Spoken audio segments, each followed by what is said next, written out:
Hello and happy Wednesday. Welcome into Believe in Purdue. I am Sam Springer, as always, joined by Grant Flora. Grant, what a nice time to be able to talk about Purdue basketball on a Wednesday.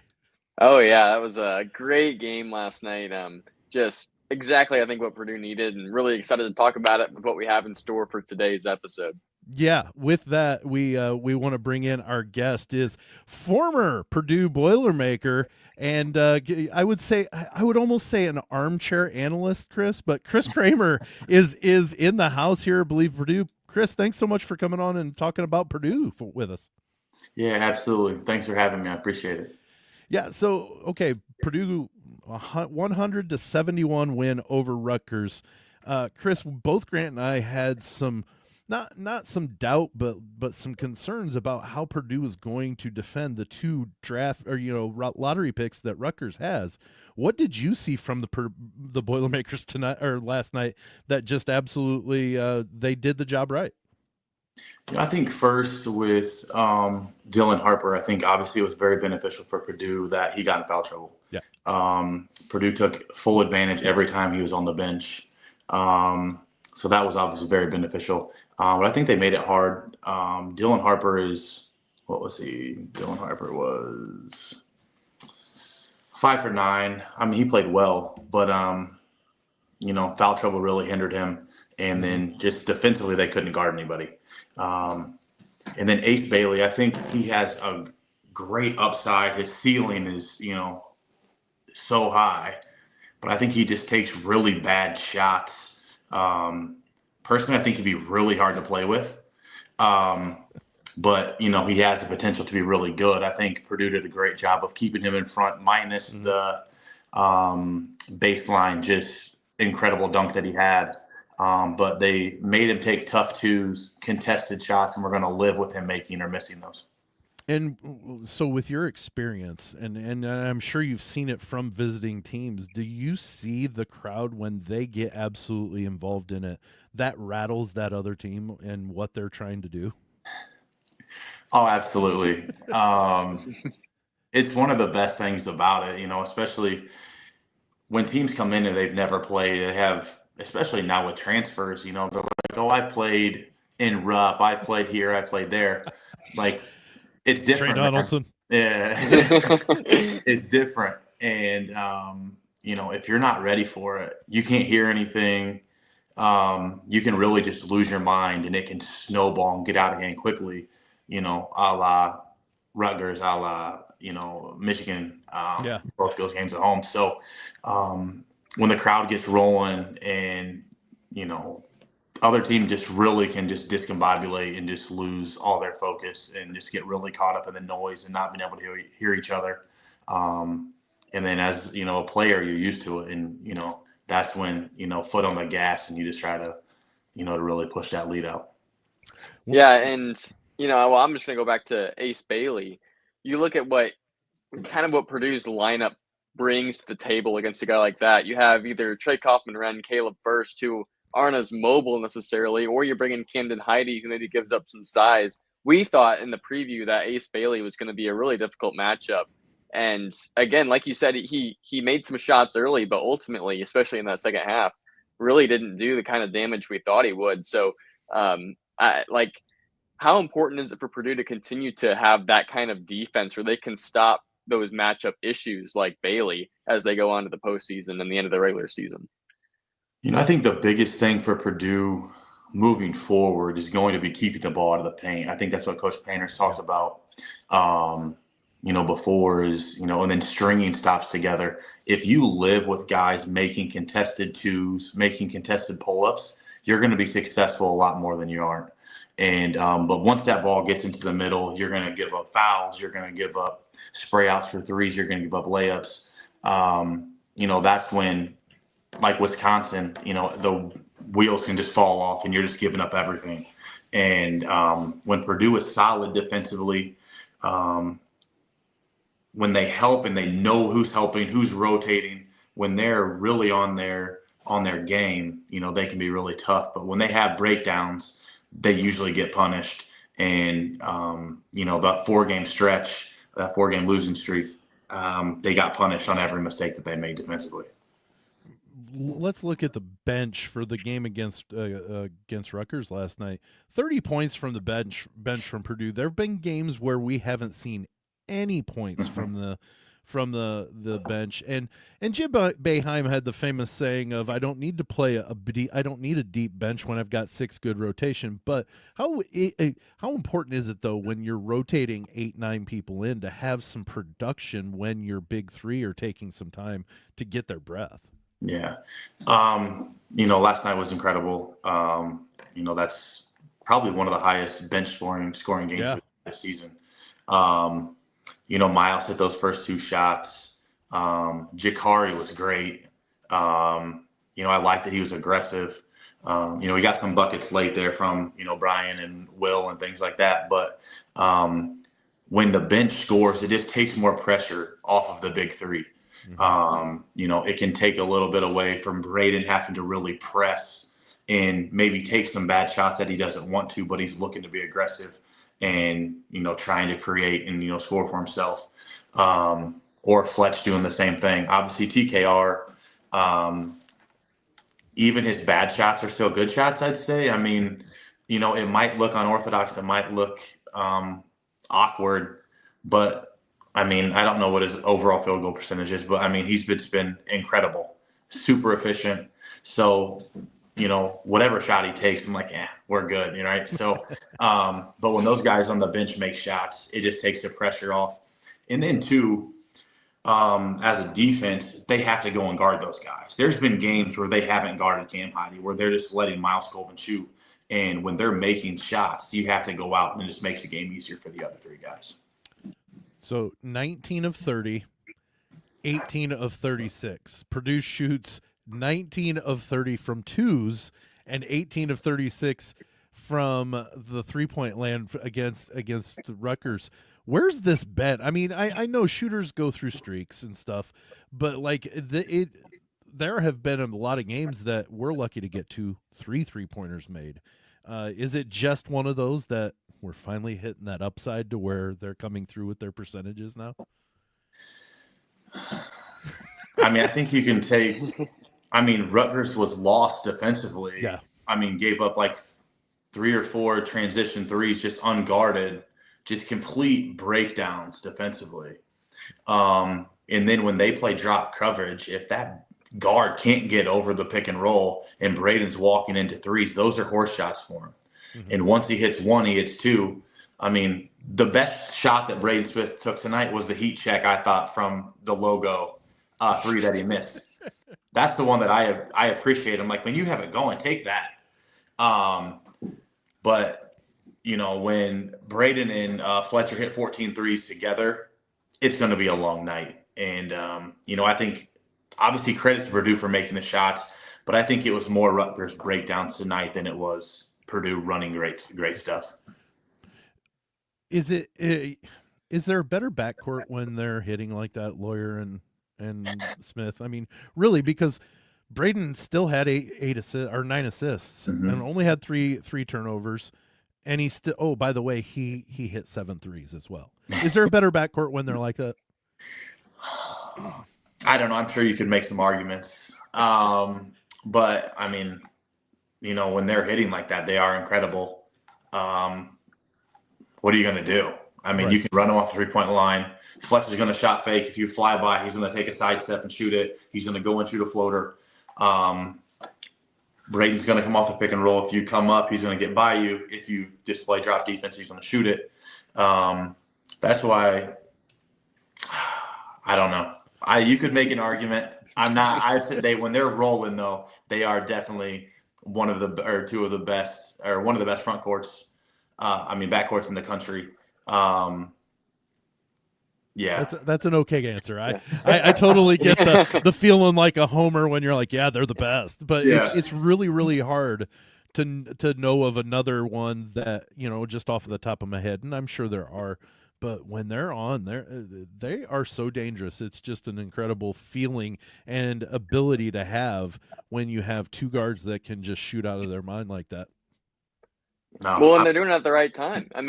Yeah. If they keep this up, this is going to be perfect leading into the Big Ten tournament and then the postseason. But Chris, I wanted to ask you, teams and shooters and all of it, they go through ups and downs, right? And they go through their struggles. We've seen it with Purdue. They've kind of been at the highest of highs and then lowest of lows with the losing streak, and then they just come out with a phenomenal performance like this. We see it, like Sam and I see it as fans and as analysts, but you have gone through that with the career at Purdue. So I guess what are your thoughts? What goes into those highs and lows as a player and as a team that you experienced? Like, did you experience these things too? I'm sure you did. And can you tell us a little bit about what that's like, I guess? Yeah, I mean, I think I went through more of the shooting and the highs and lows when I was overseas, more so than at Purdue. But as a team, just experiencing it, the law of averages is going to come back eventually, right? Like the slump is going to end.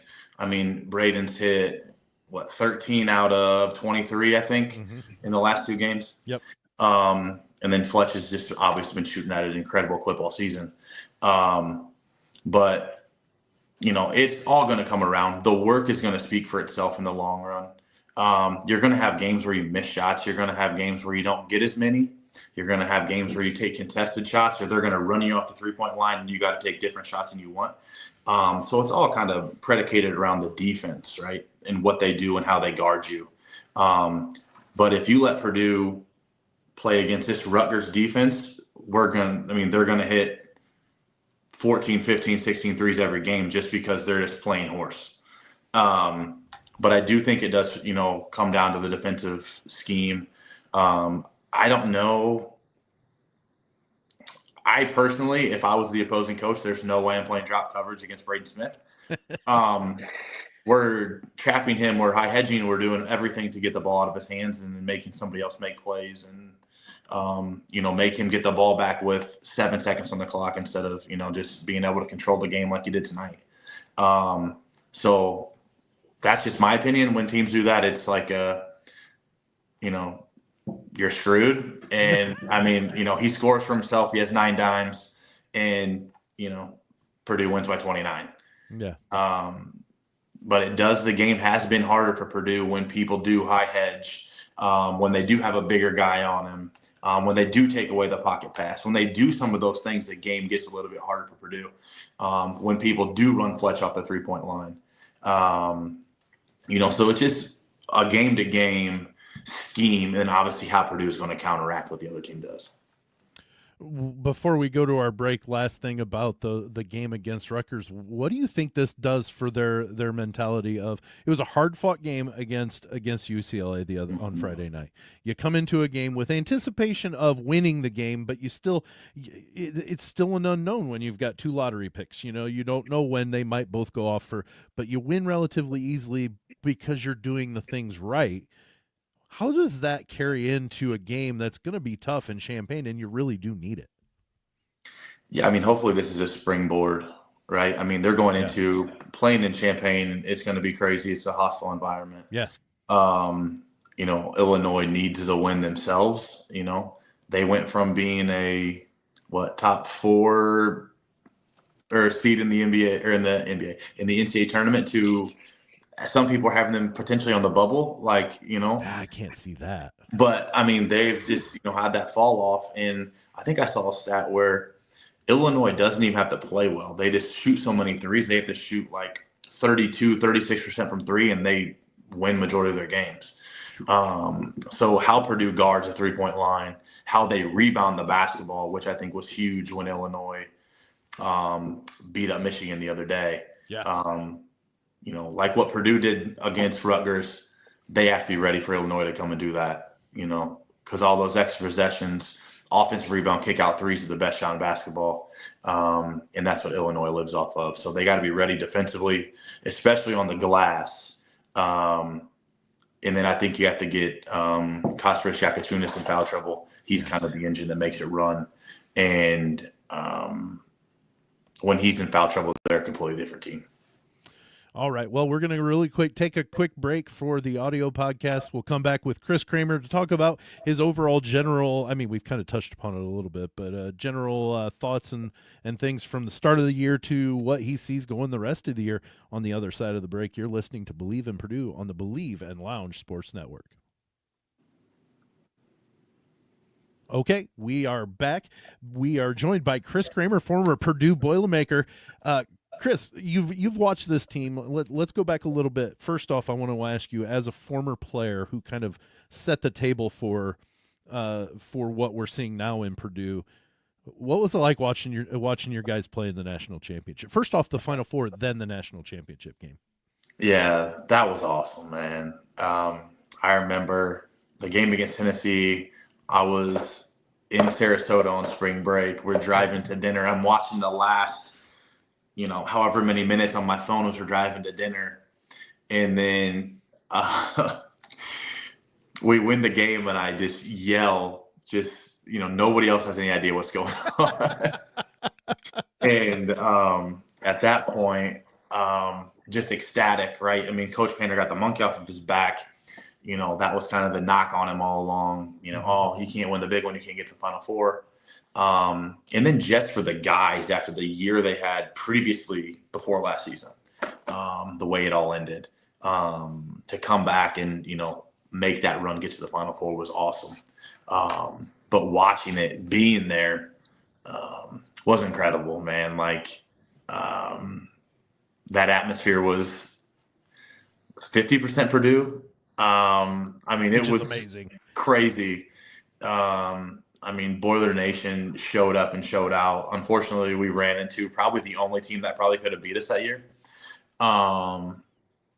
But just both of those games were awesome. And that team was incredible, obviously led by Zach Edey, who's actually playing incredibly well. Yeah. Not as bad as a pick as some people said for the Grizzlies.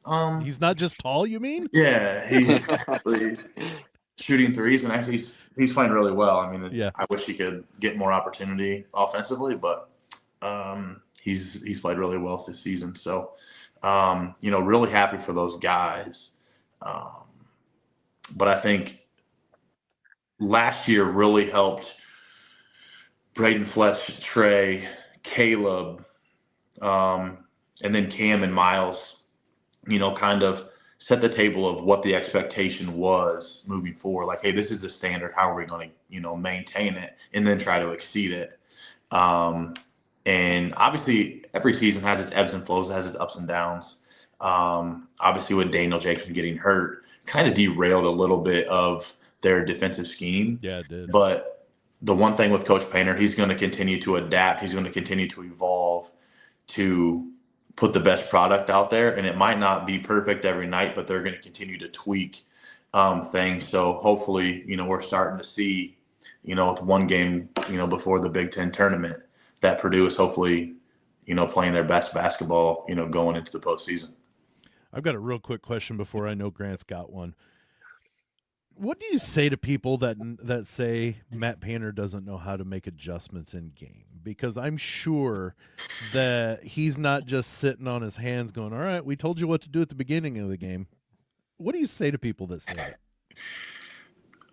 It's hard to have a conversation with somebody who has an opinion and doesn't want to hear yours. Yes. Yes. You know what I mean? They're right. Oh, well, Purdue did this and, they didn't change. Like, well, just because they didn't, what you saw on the court didn't change doesn't mean that there wasn't a conversation that, this is what we need to do. This is how we need to, at the end of the day, I say this all the time, especially like Coach Painter can have those guys as prepared for the next game as possible, but they can go out there and lay an egg. They can go out there and lose their mind and just, go astray and do whatever they want to do.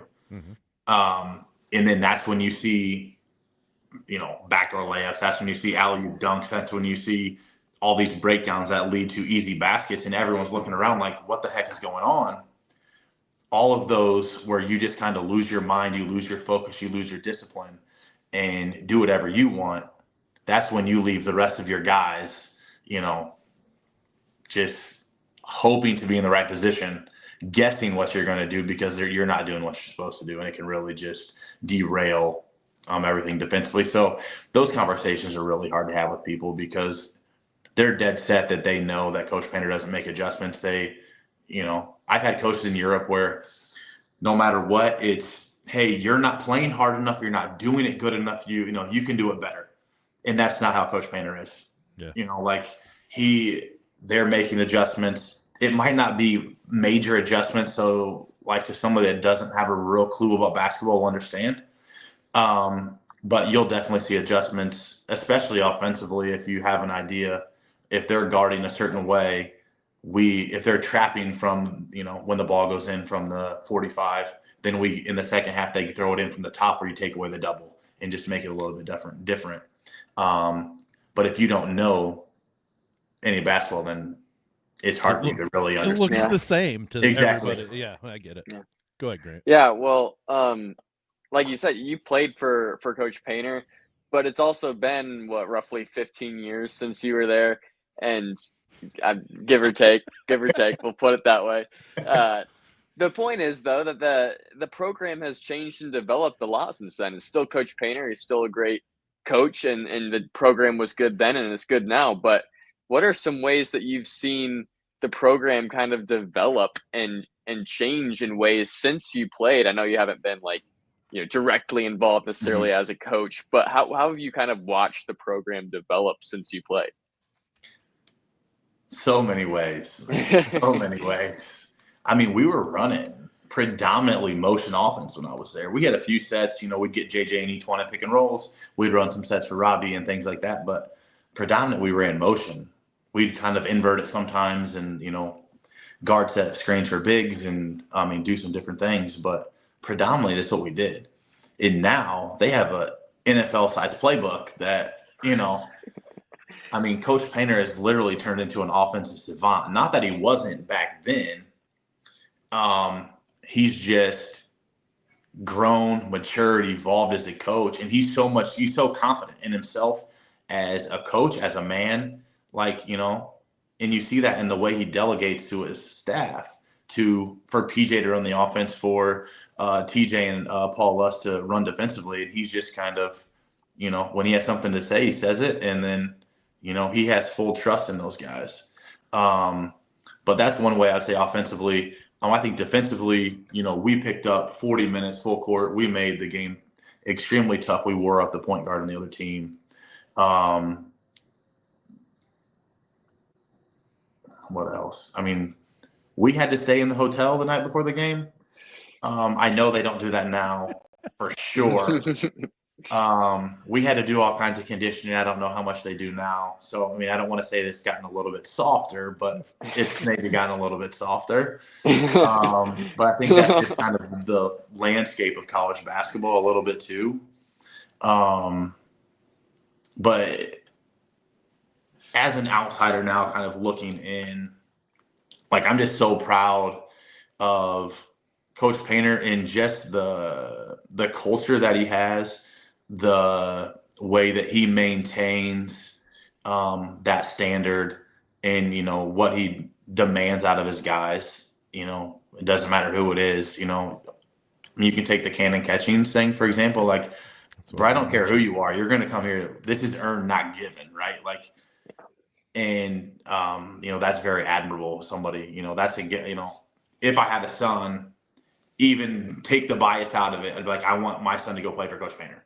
I don't have a son, so it doesn't matter. But he's a guy that you would want your son to go play for. He's truthful. He's going to tell you how it is. He's going to make you a better man. And then he's going to make sure that if once the ball does stop bouncing for you, he's going to be there for you every step of the way. And that is far more valuable than some of the stuff just on the basketball court. I would say it's even more kudos to him, seeing that the next day Catchings came back and asked it to be released or accepted back, and he said, "No, we've already made that decision. We're both good. You go find your place." Yeah. That's not saying anything bad about Catchings, because you know what, he's got his expectations.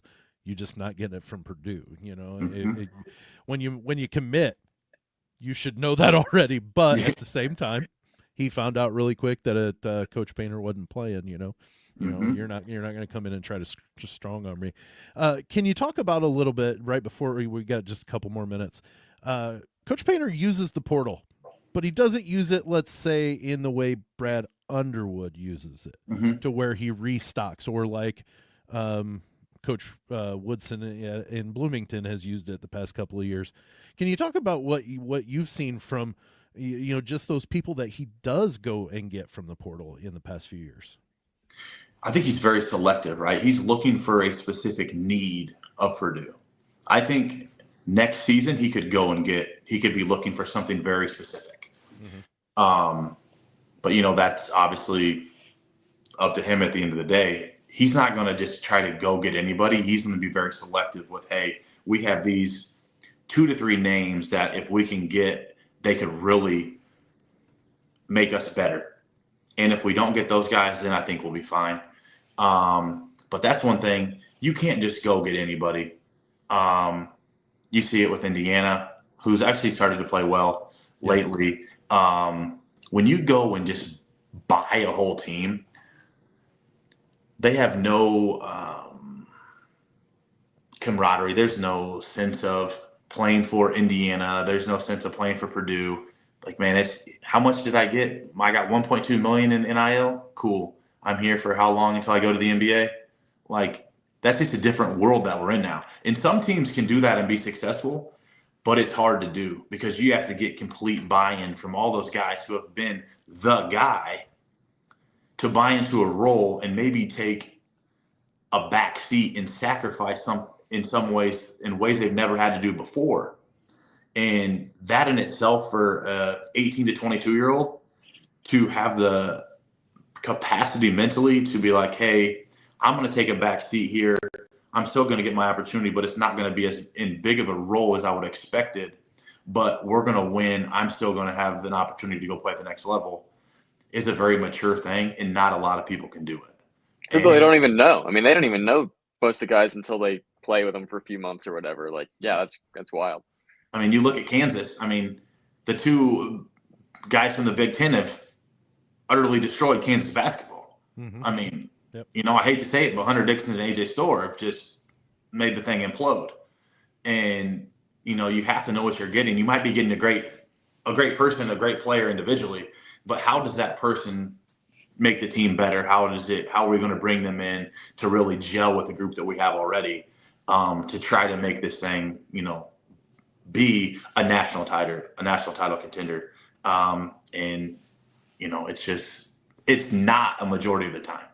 So I think the way Coach Painter does it, I'm biased. I think the way he does it is the best. But I don't disagree. That's why I wanted to ask, because I always go back to not last year's Illinois team, the year before, when they had a ton of transfers in, and they'd just gotten beat in a Big Ten tournament, and Brad Underwood's being interviewed, and he says, we're still waiting to gel. I don't think that's a point that you should be waiting at, that is still to gel. You should have some sincere worry in you. And with the way Coach Painter does it, I don't see that ever being an issue, because if you're adding anybody in, it's one piece to the whole puzzle rather than the whole entire puzzle going in at once. Yeah, I agree. And he's looking for something very niche, somebody to come in and fill a role. Lance Jones. Whether that's a two-way player, make some shots, bring some energy, be another ball handler, take a little pressure off Braden, score in transition, whatever he's looking for, right? He's going to be very selective with that. And, he's not going to go after the big, 5-star player that, was the man wherever and is coming in like, hey, I want $2 million. That's not going to fly. Yeah. He's looking for that guy, probably that mid-major guy who has dreams of wanting more, wanting to play in the Big Ten, wanting to play for Big Ten championships, wanting, to take that next step in his evolution as a player and play for something bigger than, wherever he was before, to see if he can measure up the way that he thinks he can, and then go out there and show it and really take that opportunity that he was given. Well, Chris Kramer, former Boilermaker, and I still say armchair analyst because you don't work for anybody, but you have some great input from during games and stuff. I love following you on the platform formerly known as Twitter to kind of see what your thoughts are. Some great information on these guys are doing their very best. Yes, be concerned. Yes, you can be critical of the play. Don't be critical of the person. And that is one thing that we've got to really remember as we get older is that those guys are 18 to 22. They're still developing. Yeah. If Purdue basketball is the biggest problem we have at the end of the day, then life is pretty good. Yeah, no kidding. Well, Chris Kramer, thanks so much for joining us. Grant, a great show. We've got Friday coming up. Illinois, we'll preview them on Friday.